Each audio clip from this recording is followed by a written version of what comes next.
நீங்களாம் எடுத்துகிட்டு இருக்கல. யூஸ்வலி கொஞ்சம் வருஷமாக நான் ரெசல்யூஷன் எடுத்துக்கிறது இல்லை. நியூ இயரில் ரெசல்யூஷனே எடுத்துக்கிறது இல்லைன்னு, நியூ இயரில் எடுத்துக்கிறது இல்லை. எதுக்குன்னாக்கா, முன்னாடிலாம் ரெசல்யூஷன் எடுத்துகிட்டு இருந்தேன். புது டைரியில் ஃபஸ்ட்டு ரெசல்யூஷன்ஸ் தான் எழுதுவேன். அப்புறம் அந்த டைரி முடிக்கும்போது ரெசல்யூஷனில் பார்த்தா 1/10 1/4 அவ்வளோதான் முடிச்சிருக்க முடியும். நான் வந்து அளவுக்கு அதிகமாக என்னை பற்றி நானே ஸ்கோப் வச்சுட்டு இம்ப்ராக்டிக்கலாக எழுதியிருப்பேன். இல்லை பி வந்து வேறு விஷயங்கள் வந்து பிராதானியத்தை எடுத்துகிட்டு இருந்திருக்கோம்.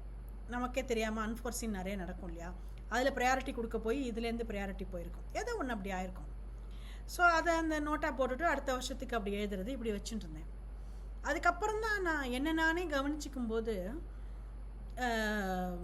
நான் என்ன நோட் பண்ணேன்னா, எப்போவோ தோணும், அக்டோபர்லேயோ ஜூலைலேயோ ஆகஸ்ட்லேயோ தோணும், இதெல்லாம் நம்மக்கிட்ட